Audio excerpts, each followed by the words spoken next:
Hey everybody, this is your girl Illy Marie. I'm here to do a review on Southern Charm. Yes, I watch this craziness. I do. I really do. And I really feel like this season is going to be good. I am kind of interested in seeing the Southern Charm of New Orleans because actually we have some black people involved, which we do know that there's plenty of black people down south. I did not watch the Savannah one last season. I feel like if I happen to have it on my phone and I have time to see it, I will take a gander and take a look at it. But this to me was the original one, so I'm kind of following this one. All right, so let's start with it off. Let's just get into it. Whew, child. All right, so it seems like we got a whole bunch of single people now, okay? So let's start off. We got preggers. Well, actually, no, we start off as, I feel like they do this all the time. They do like 3 months after the original taping about all the shenanigans. There's always some end of the year event that they're doing, some ball that they're getting into. So here we go again, Kathryn with her crazy self-attacking Tom or whatever family or whatever person that he's messing with. So now we find out that it's this girl named Ashley who's his girlfriend. So she seems like she's in for the long haul. She basically calls Kathryn an egg donor and that she's not a mom. Whew, child. You know, I think that's just wrong. Ma'am, she's more than an egg donor. She carried them kids for at least 9 months. At least. I'm going to need you to give her a little bit more credit than that. Okay? All right, so here we go. We got Cameron in the bag. She's complete preggers, which we already knew from the review. She was like busting out of the review when we were doing the reunion. So I'm surprised she didn't have that baby yet by the time they started taping again. We have Shep getting food in his car. We have, who was painting? Oh, Craig was painting the house. He just looked like he just lost. He don't know what to do with himself. We got Kathryn. She is, no, I forget who it was. It looked like Landon was riding on the skateboard with the dog. Oh, Kathryn. Oh, she was just looking at her jewels with her older self. I just need her. I don't even know why she's in this show. This show is so full of young people. She just needs to sit down. Like, I feel like she's just looking for the chat. We have Austin. Yeah, I don't know what Austin's doing. Oh, whatever. He's just around. We have Kathryn staging her new home. And then we have Thomas has the custody of the 2 little ones. They're leaving out of this house and they're all running off to school. All right. So we have we have Shep and Cameron. He comes over to see her and borrows her food, and she loves that, of course, because she's complete preggers.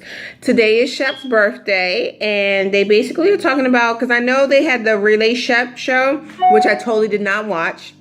Yeah, no, not watching that. So apparently he had this feeling with this girl named Bella in New York City, but it didn't work out. Surprise, surprise. So they go back and forth, and Cameron says, today's your birthday. You need to do something adult. You're not young anymore. You're turning 38 years old. And yes, sir, you're not young. He really does act like he's 5 years old, but here we go. We then go on to Kathryn. We have Danny coming over, and she's so excited to see the new apartment and how it's progressing. We are talking about the phase 2 of this contract between Tom and her, and it does seem like that would make complete sense for it to be like phase 1, phase 2, and all this other stuff. Tom does seem like a complete control freak, but rightfully so because of Kathryn's history. I got it. But basically, she wants the nanny gone because she feels like the nanny is in the way of Kathryn and her son relationship. Danny, we find out, is not married because this was the time she was supposed to get married, and that her and her fiance have broken up. So sad. That's sad to see when people put so much time and effort and years into a relationship and then it just doesn't work out. It's just like, ugh. But you have to go through the trials and tribulations to find out if you are really meant to be. So then we go on to Thomas at the house, and we have the nanny basically, giving him what to do for today. And then he talked about, like, what are we going to do without you now that you're not going to be in our life? And she's like, you just got to take it day by day. And rightfully so. This is their mother. Like, it's not no one new in their life. Who's new in their life is your girlfriend, Ashley. And I feel as though I've always felt it was wrong for Thomas to keep the kids away from Kathryn, especially in the sober state that she was. it's one thing for the kids to be staying over, but it's another thing to not allow them to see her during daytime hours when she's good. So, anyway, so I'll get off my soapbox. We then have Kathryn actually found out that Thomas had a new girlfriend from the kids. Thomas has never actually told her officially that I have a girlfriend. But she's heard all this information about her, and she knows some things. She knows she's from California. She's the hospice nurse. And she knows a lot of things. But she has not heard from her children's father, which I think is kind of wrong. Like, you shouldn't have to find out through the grapevine, especially from the kids. The kids shouldn't know this. Oh, mommy, this lady is sleeping in your bedroom with daddy. Say what? No kid should ever have to tell their mom what's going on. They shouldn't have no idea, no recollection, no understanding about what's going on. So that's just wrong.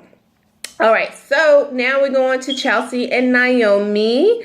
I feel like these ladies are just so cute. They are so... Chelsea has the most beautiful smile. And Naomi, she's just like an overall... Like, when you keep looking at her, you're like, oh my gosh, she is really, really cute.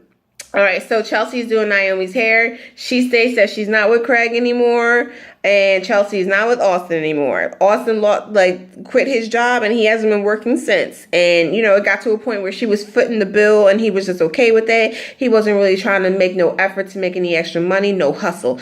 No hustle, no flow. There's no flow in the bedroom. If you're not feeling that, you're not going to be like all dainty, like, yeah, let's get it in. No. I'm going to need you to step up a little bit. And Naomi, and we already saw this. We're not surprised that Naomi and Craig are not together. We're not at all. Because we just saw what happened last year. At the reunion, they seemed like they were on that really good high, but it was going to come down really fast. It really was. So, yeah. Okay. Then we have Craig moving into the house that he brought. So he's moving in with his roommate, Sean. Sean was someone that he originally was a roommate some time ago, and he actually got out of a 3-year relationship. It seems to be 3 years is the key number here. Seems to be like 3 years. A lot of these people are doing 3 years. So they're now going to be roommates together.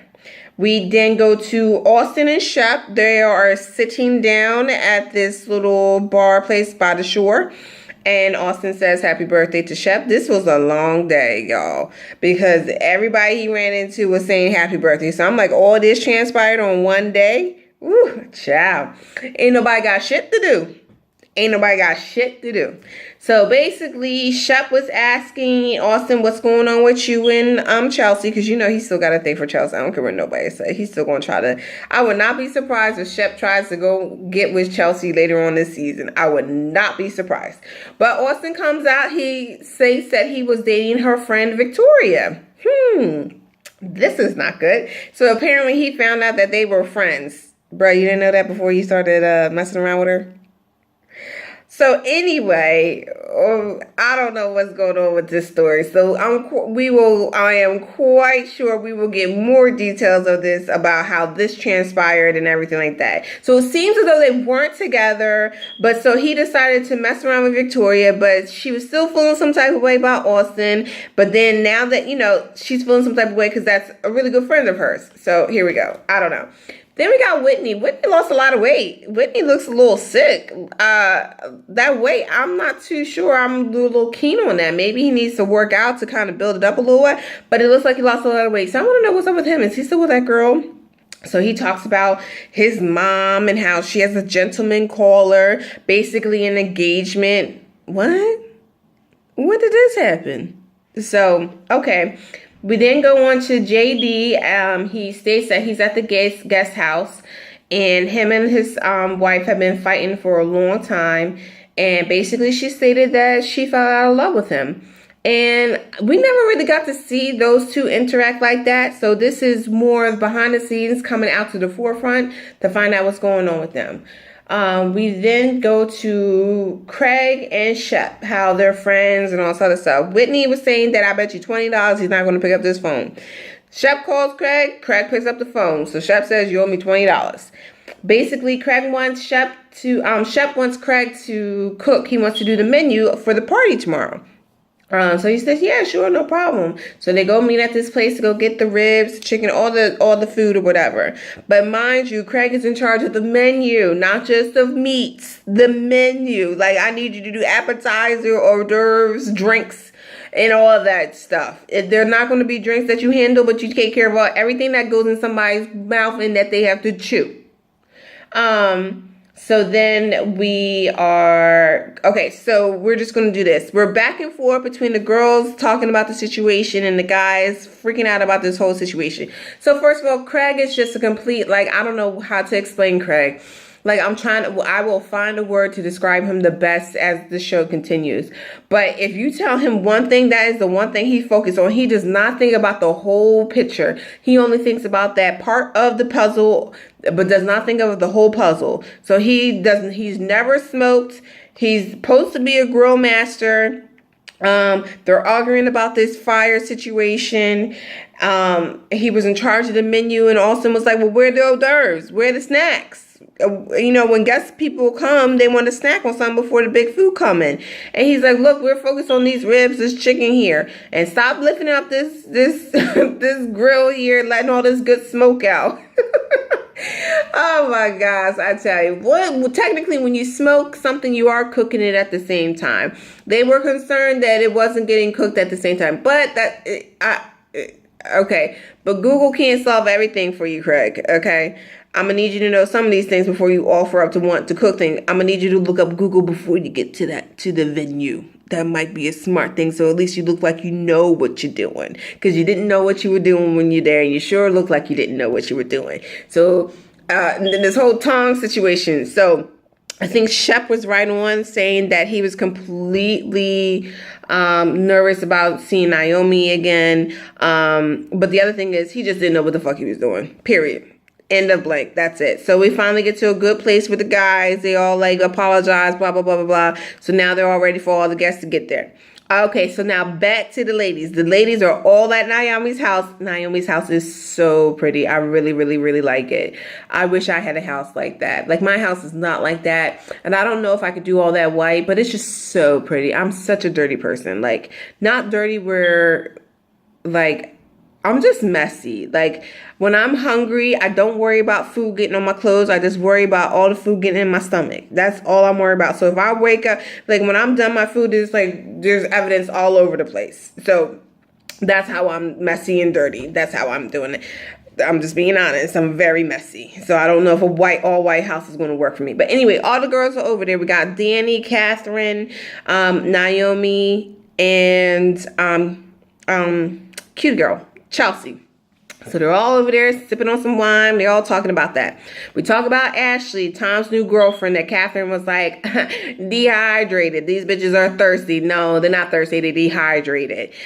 We got Naomi talking about, I don't know if I want to go to this situation. I don't know. This doesn't look good. And Chelsea feels the same way. So Chelsea hasn't seen Austin for some time. Naomi hasn't seen Craig for some time, and Danny's like, well, my date ain't going to be there, but it does look like it's going to be a mess. Okay. We got, so they also talk about how, the whole Liz and JD situation, because Liz was supposed to go, but all of a sudden JD said, I'm going, I'm not watching the kids. That's what it is. So I'm quite sure it was last minute and she wasn't able to find no babysitter. And then we go to Thomas and Ashley getting ready for this party. I think Thomas set her up. I'm gonna need her not to wear them short behind shorts to this event. I feel like she's gonna set herself up to be looking like some type of hoochie mama, and nobody's gonna be really feeling that. I feel like the first dress that she went with was a better choice. She should have went with that. You're just meeting all these people, and you should know, being a young lady and how catty we can be and so specific we can be about you meeting the group of friends, she should have known that outfit, just because he was happy with it, was not the right outfit to go. But we'll see. I could be completely wrong, but I would not be surprised if Kathryn comes after her for her outfit. I could not be surprised. I think this is a complete shit show. I think it's a complete setup, and this is going to be a mess. And we got the full moon out. Full moon is out and ready to go. Oh boy. So let's see how this goes. Of course, you know there's going to be something between Ashley, Kathryn, and Thomas. You know there's going to be something between Naomi and Craig. There's going to be something between Austin and Chelsea. And Shep is poor Shep. Shep always just want everybody to get along. But he should know that his friends don't get along. He should know that by now. We about 5 seasons into this. None of your friends get along, bro. No. All right, so I think this season is going to be very good. I really do. I think it's going to be full of ratchetness and craziness as usual, as it always is. And I do live for Kathryn. I don't care. I do hope she has a big check because she brings a lot of the craziness because she's completely off her wonker. And I can see right now with just a little snippet that we saw with Craig about this girl situation, why Naomi would be completely fed up. Like, I'm just over it. Done. We just started the first episode and I'm already done with Craig. All right, so let me know what you thought about this episode. Give me your thoughts on all these relationships. Let's do a little forecasting. Let's see what's going to happen on this part 2 of the breakup bunch. Let's see. Give me your thoughts and all and all your little jokes about them, because these bitches, these mother humpers are crazy. I can't wait to get down to this season. All right, I'll talk to you guys later. Bye.